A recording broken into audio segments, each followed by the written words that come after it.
دوستو یاد رکھنا، تگڑا اور مضبوط جوان پتہ کون ہوتا ہے؟ جس کی نظریں پوری طرح اس کے کنٹرول میں ہوں۔ یہ علامت جوانی ہے۔ جس آدمی کا پوری طرح دو لوگ دنیا میں کبھی کوئی کارنامہ سر انجام نہیں دے سکتے، ایک جو حرام کھاتا ہو، ایک جس کی نظر ناپاک ہو۔ محمد بن قاسم جب یہاں آئے تھے نا تو ایک دن بڑے پریشان تھے، تو ایک بزرگ کہنے لگے آپ کیوں پریشان ہیں؟ کہنے لگے راجہ دہر سے مقابلہ ہے اور ہماری فوج تو سندھ کے رستے بھی نہیں جانتی، زبان بھی نہیں جانتی، لڑیں گے کیسے؟ دو چار دن کے بعد ان بزرگوں کی دوبارہ محمد بن قاسم سے ملاقات ہوئی تو بڑے خوش تھے۔ کہا اب آپ کیوں خوش ہیں؟ کہنے لگے وہ میرا مقابلہ نہیں کر سکتا، میں نے تحقیق کر لی ہے۔ کہا کیوں؟ کہنے لگے نظر کا گندہ ہے، اور جو نظر کے گندے ہوتے ہیں وہ میدانوں میں ٹھہرا نہیں کرتے۔ میدان کے لیے نکلنے کے لیے پاک جوانی کی ضرورت ہوتی، تطہیر مزاج ہونا ضروری ہوتا ہے، پاکیزہ افکار اور سچی اور سچی ستھری سوچوں کا ہونا ضروری ہوتا ہے۔ اس لیے فرمایا کہ میرا مقابلہ نہیں کر سکتا۔ حضرت عبداللہ بن حذافہ کمرے میں تھے تو وزیر کی بیٹی اندر سجی سنوری پہنچ گئی۔ جیسے ہی آپ نے اس کفر کی چال کو دیکھا تو تیمم کر کے نفل شروع کیے۔ وہ ساری رات بیٹھی رہی، رب کا بندہ ساری رات عبادت کرتا رہا۔ عبادت بڑا سہارا ہے، مصلی بڑا سہارا ہے اللہ کے بندوں۔ صبح دروازہ کھولا، وزیر نے اپنی بچی سے پوچھنا چاہتا تھا رزلٹ کیا نکلا، تو وہ کہنے لگی پیچھے ہٹ جا، اب تیرا میرا تعلق کوئی نہیں، میں نے نبی پاک کا کلمہ پڑھ لیا۔ اس نے کہا میں نے بھی زمانہ دیکھا ہے، پر یہ کیا لوگ ہیں، کستوری کے بنے ہوئے، سندل سے دھلے ہوئے، کہ میں ساری رات کمرے میں رہی اور 100 اور 1000 آدمی جس جوان کا مقابلہ نہ کر سکے، اتنا طاقتور جوان کمرے میں رہا اور اس نے نظر اٹھا کے نہ دیکھا۔ او کچا رنگے للاری والا جڑا چڑھدا تے لیندا رہندا ہے، اے عشق تیرے دا رنگ محمد چڑھیا پھر نہیں لیندا۔ میں کہا ایک دفعہ نظر اٹھا کے نہیں دیکھا، کمال ہو گئی۔ اتنے بڑے لوگ، اتنی بڑی سعادت مندی، فیروز بختی، معاملہ فہمی حد ہو گئی۔ اللہ اکبر۔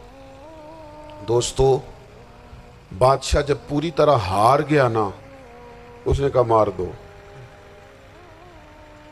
تیل گرم کیا ایک کڑاہی میں، اور جب آپ کو اس میں ڈالنے لگے تو آپ کی آنکھوں میں آنسو آ گئے۔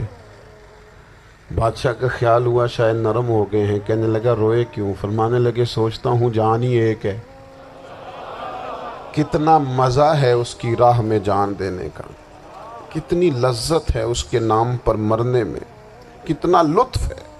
جے تو چڑھیا اتے دار بھی نہیں تے جے تو وکیا عشق بازار بھی نہیں، تے ایڈا سستا سودا پیار بھی نہیں، تے ایڈا سستا لبدا یار بھی نہیں۔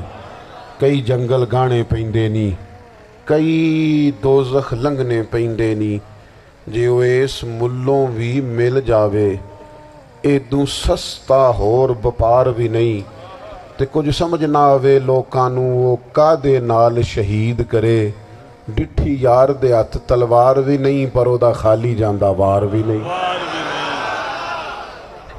کہنے لگے ایک جان ہے نا، تو دل کرتا ہے ہزاروں ہوتی تو ایک ایک کر کے محبوب کے نام پہ قربان کرتا، جب میرے پاس ہے ہی ایک، کروں کیا؟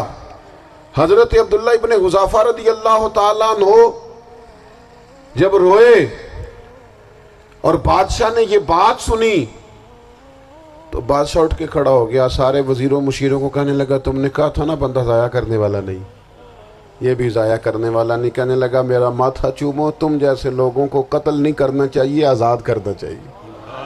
عزیز اپنی زندگی سے نا یہ بہت زیادہ ہرس، ہوس، طمع، اور یہ کسی بات کی بھی ہو، ہرس صرف پیسوں کی نہیں ہوتی ہے، شہرت کی بھی ہوتی ہے،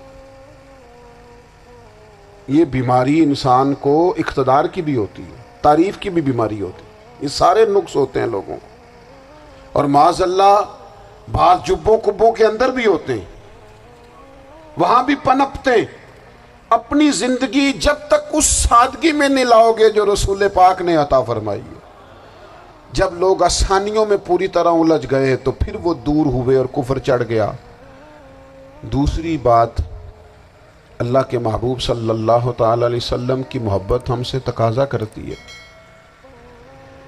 کہ ہم اس مشن کے لیے کام کریں جس مشن کے لیے رسول پاک نے کام فرمایا ہے۔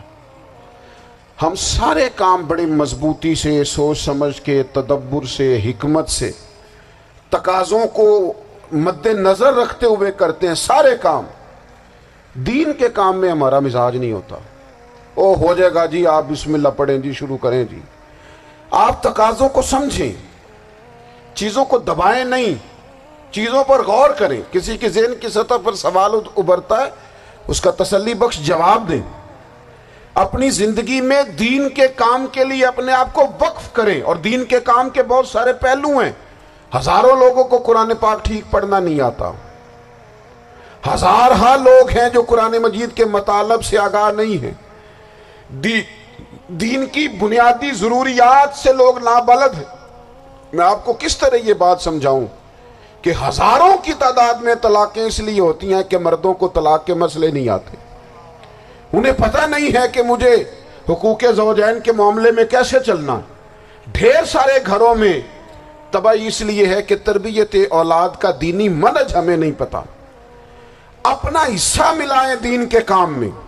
ایک آدمی کو اگر تو نمازی کرنے میں کامیاب ہو گیا، تیری زندگی بدل گئی۔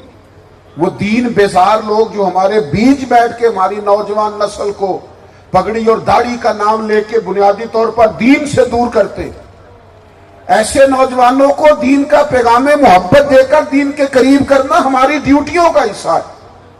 ہمیں ذمہ داری کا احساس کرنا پڑے گا، ہمیں یہ خاص قدم اٹھانا پڑے گا، توجہ دینی پڑے گی۔ مساجد، مدارس، میں آپ سے عرض کروں، اتنی ڈٹ کے مخالفت ہوتی ہے نا مدرسوں کی، اتنی ڈٹ کے۔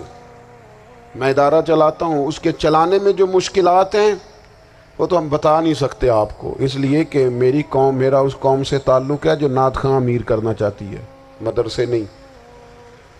نقیب خطیب پیدا کرنا چاہتی ہے، شعر و شاعری کی زندگی کو پروان چڑھانا چاہتی ہے۔ فقط ہمارا ان لوگوں سے تعلق ہے جو لاکھوں کروڑوں روپیہ محافل پہ لگائیں گے، اور قاری صاحب بیچارے اگر مسجد کا کوئی ہونے والا کام کسی وقت بتا دیں گے تو وہ بڑی مشکل آ جائے گی ان کے لیے۔ یہ کیسے ہو سکتا ہے، آپ نے یہ ڈیوٹی بتا دی؟ مدارس، اور جتنا اہم رول دین کو پھیلانے میں مدارس اسلامیہ کا ہے، اتنی زبردست۔ لوگوں کا خیال ہوتا ہے میری طرح کے لوگ شاید کام کرتے ہیں، ڈیوٹی کرتے ہیں۔ یہ 10-15 لوگ آپ کو نظر آتے ہیں جو آپ کو کہیں میڈیا پر یا ادھر ادھر ڈیوٹی کرتے، مخلص لوگ اپنی جگہ پہ، وہ بھی بڑا ہی کام کر رہے ہیں، جو میڈیا پہ آ کے بھی اخلاص سے اور درد دل سے کو دین کی، ان کی بھی کسی بات کی حوصلہ شکنی نہیں۔